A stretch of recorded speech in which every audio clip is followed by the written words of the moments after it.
नेता, ऑपोजिशन के लीडर और सभी कांग्रेस के वर्क लीडर साहबान इकट्ठे हुए। सबसे पहले हमने मौन रखा और उन जो वहाँ पहलगाम में शहीद हुए हैं उनको श्रद्धांजलि दी गई। और साथ ही जो वहाँ का माहौल था, कैसे उनको मारा गया, वो देश के जो हमारे नागरिक हैं उनका खून वहाँ बहा है। और जिस तरीके से वहाँ आतंकवादी आए और उन्होंने जो फोटोग्राफ्स हमने देखी हैं वो दिल बहुत हिला देने वाली है। कोई भी देश का नागरिक वो सहन नहीं कर सकता।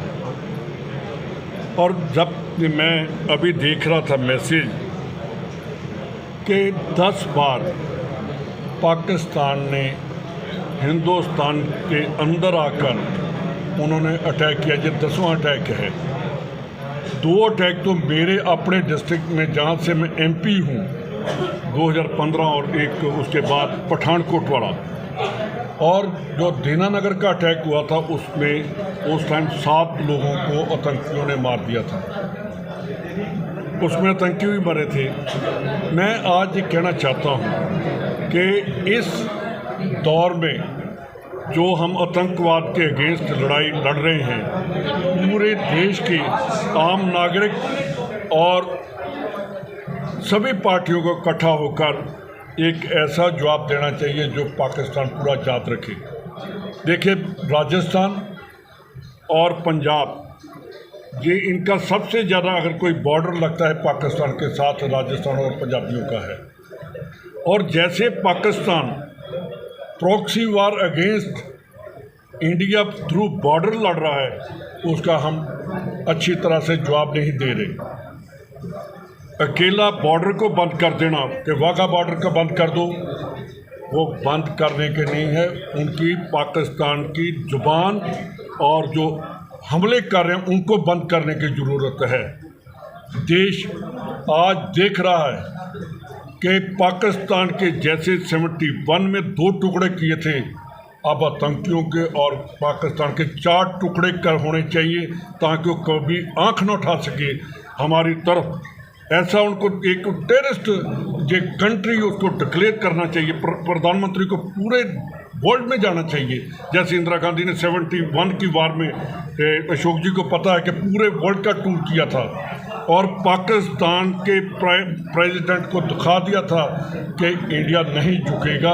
ये पॉलिसी अब हमें लेकर आनी पड़ेगी। ऐसा नहीं कि हम उनको चैलेंज करेंगे। वो तो आज भी आपने देखा होगा कि उधमपुर में आज भी अटैक हो गया है।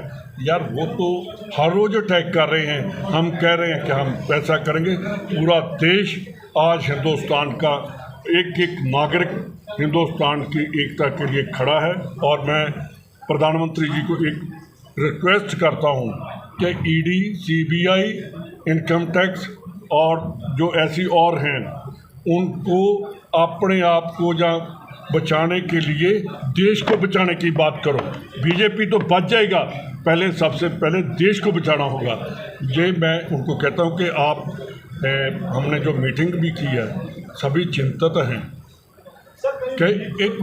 सभी चिंतित हैं कि पाकिस्तान जो हर रोज़ ऐसा अटैक करता है उसके बाद हम स्टेटमेंट देकर बंद हो जाते हैं। हमें पाकिस्तान के साथ 2 हाथ करने पड़ेंगे, उसके बाद ही उसकी जो ये घिनौनी हरकत करता है वो बंद करेंगे।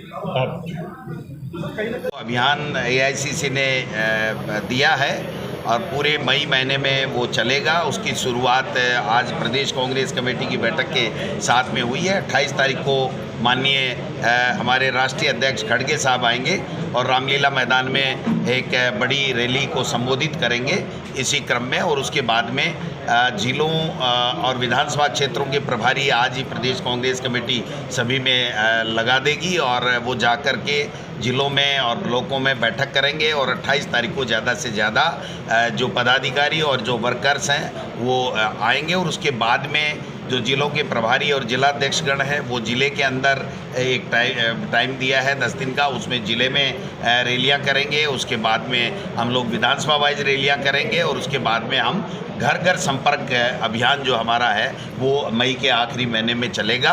बूथ तक हम लोग जाएंगे। संविधान बचाने की जो ये मुहिम है और जिस प्रकार से जो कायराना हरकत आतंकवादियों के द्वारा की गई है और बार बार की जा रही है, हम 11 साल से देश के प्रधानमंत्री को ये सुन रहे हैं कि हम लोग आतंकवाद का सफाया कर देंगे, आतंकवाद समाप्त कर देंगे, लेकिन बार बार वही आतंकवादी आते हैं, हमारे हिंदुस्तानियों का खून बहाते हैं, कत्ल करते हैं, चले जाते हैं। तो अब हम प्रधानमंत्री जी से आग्रह करेंगे कि बातें बहुत हो गई, कार्रवाई होनी चाहिए। पूरा देश कार्रवाई आतंकवादियों के और पाकिस्तान का हाथ है तो पाकिस्तान के खिलाफ करने के लिए उनके साथ कंधे से कंधा मिला करके जो समर्थन उनको चाहिए वो देंगे, लेकिन उनको हर तरीके से इस आतंकवाद को समाप्त करना चाहिए। और दूसरी बात ये भी हुई है प्रदेश कांग्रेस कमेटी की बैठक में कि वहाँ पर संविधान खत्म किया जा रहा है, ईडी, इनकम टैक्स, सीपीआई का दुरुपयोग किया जा रहा है, आतंकवादी आकर के हिंदुस्तानियों का कत्लेआम कर रहे हैं और यहाँ पर ये डबल इंजन की सरकार बोलने के अधिकार को छीन रही है। यहाँ पर लोगों को प्रताड़ित किया जा रहा है, झूठे मुकदमे बनाए जा रहे हैं। सीकर में एनएसयूआई के एक जिला अध्यक्ष के द्वारा एक काला झंडा सांड के कारण से जब गाड़ी रुक गई तो पास में जाके दिखा दिया, उसको 20 आदमियों को तो गिरफ्तार कर लिया, उसको 3 दिन से अंदर है, उसको जैसे कोई ये बलात्कारी हो उस तरीके से उसका जुलूस निकाला जा रहा है। रामनिवास कोकना ने संघर्ष किया कि जो लोग हादसे में मर गए हैं उनको मुआवजा सरकार दे, उसके घर पे जाके उसका जो है वो ट्रांसफार्मर उतार लिया कि ये इसकी फसल बर्बाद हो जाए, ये पीने का इसको पानी नहीं मिले। इसके इन दोनों घटनाओं के खिलाफ भी पुलिस प्रशासन, बीकानेर, सीकर और राज्य सरकार के खिलाफ भी हमने ये जो आतंकवादियों ने कायराना हरकत की उसी तरीके से ये भी लोगों की आवाज़ दबाने के लिए जो हरकत कर रहे हैं, संविधान को नहीं मानने वाले लोग हैं, उनके खिलाफ निंदा प्रस्ताव लिया गया है। एक हमारा प्रतिनिधिमंडल डीजी से मिलेगा और बताएगा। सीएमओ से ये कहा जा रहा है कि इसकी पिटाई करके वीडियो हमारे पास में भेजो, तब हम मानेंगे कि आपने मुख्यमंत्री को एक काला झंडा दिखाने वाले आदमी को आपने क्या कर दिया, उसके भाई को, उसके पिता को और बच्चों को, सबको झंडा आपने सोशल मीडिया में आया है। एक व्यक्ति ने सांड के कारण से गाड़ी रुक गई, वो साइड से दिखा रहा था, वो पास में आके उसने दिखा दिया, उसके पास कोई हथियार नहीं था। लेकिन जिस तरीके से ये जो तानाशाही कर रहे हैं, दादागिरी कर रहे हैं, कुचलने के काम कर रहे हैं कि भाई मुख्यमंत्री ने कर क्या दिया जो उसको काले झंडे नहीं दिखाएंगे। मुख्यमंत्री को काले झंडे इसलिए दिखाए गए सीकर चूरू में कि वहां पर संभाग खत्म कर दिया, वकील हड़ताल के ऊपर बैठे, 50 दिन से जनता में आक्रोश है। तो अगर किसी छात्र संगठन के एक व्यक्ति ने अगर काला झंडा दिखा दिया तो मुख्यमंत्री की आंख में जलन पैदा होगी और इन ब्यूरोक्रेट्स को इतनी खुली छुट्टी दे दी कि उसको मारो, पीटो, झूठे मुकदमे लगाओ उनके खिलाफ और उसकी वीडियो भेजो कि उसकी गांड की कुटाई की कि नहीं की। इससे ज़्यादा घृणित बात कोई हो नहीं सकती है। तो देश में जो माहौल है उसमें तो हम सब साथ में हैं प्रधानमंत्री जी के कि वो आतंकवादियों से बदला लें, पाकिस्तान से बदला लें, लेकिन यहाँ पर हम लोग संघर्ष करेंगे, लड़ाई लड़ेंगे, जेलों में जाएंगे, लेकिन इनके आगे घुटने टेकने का काम हम लोग नहीं करेंगे। इतने लोग आएंगे कि जयपुर छक्का-छक हो जाएगा। डोटासरा जी, पाकिस्तान से कुछ हिंदू विस्थापित हिंदू आ रहे थे, राजस्थान में काफ़ी संख्या है उनकी, जो कल केंद्र सरकार का आदेश आया है उसके बाद में उनके आगे एक बड़ी असमंजस की स्थिति पैदा हो। क्या आया? केंद्र सरकार कुछ करे तो सही, शांति कायम कर दी, धारा 377 हटा दी, सब कुछ कर दिया, तो फिर ये आतंकवादी आकर के हमारे हिंदुस्तानियों को 30-30 लोगों को मार कैसे गए? तो किसी की जवाबदारी तय करनी चाहिए और एक्शन लेना चाहिए। केवल भाषण से नहीं, लाल आंख दिखा देंगे, पाकिस्तान को अपनी औकात बता देंगे। हम साथ में हैं। केंद्र की सरकार के, हमारी कांग्रेस पार्टी CWC ने और केंद्रीय आला कमान ने ये कहा है कि इस घड़ी में हम देश के साथ में हैं। खून जो बहा है उसका बदला लेना चाहिए और आइंदा किसी हिंदुस्तानी का खून नहीं बहे, ये कार्रवाई होनी चाहिए। लेकिन इनके तो अपनी सीट बचाने के लिए, अपनी राजनीति बचाने के लिए, अपनी सरकारें बचाने के लिए फुर्सत नहीं है। और यहाँ तो भाई साहब 1.5 साल से जो तांडव नृत्य चल रहा है, अधिकारियों की इतनी मोनोपोली हो गई है। आप बताइए कि DG फोन नहीं उठाए किसी का, नेता प्रतिपक्ष का फोन नहीं उठाए, प्रदेश अध्यक्ष का फोन नहीं उठाए, CMO में बैठे हुए अधिकारी फोन नहीं उठाए। तो क्या आप क्या उम्मीद करते हो इनसे? अगर किसी के साथ जान की आफत आ गई और अगर वो व्यक्ति उसमें मदद के लिए, मैं समझता हूँ इस प्रकार की जो घटनाएं हैं उन पे कड़ी कार्रवाइयाँ होनी चाहिए। पूरा देश आज एकजुट है। हमारी CWC की बैठक के अंदर, दिल्ली के अंदर ये फैसला लिया गया है कि हम सरकार का पूरा सहयोग करेंगे। हम सरकार के साथ हैं। सरकार को जो है अब बात करने से काम चलने वाला नहीं है। ऐसे आतंकी, ऐसे पाकिस्तानी जिन्होंने हमारे यहाँ पे आके ये जो मौत का तांडव खेला है, उनको गोली का जवाब गोली से ही देना पड़ेगा।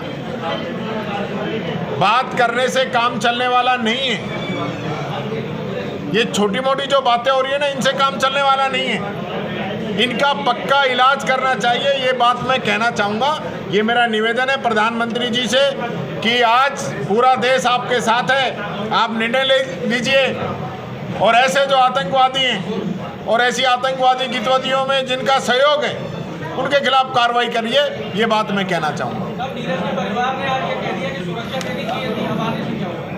देखिए, आज ये समय नहीं है कि हम किसी की कोई कमी निकालें, लेकिन ये बात भी अपने को माननी पड़ेगी कि पिछली बार जब पुलवामा हमला हुआ तब हमने कहा था कि आगे से रक्त नहीं बहेगा, लेकिन आज फिर रक्त बह गया।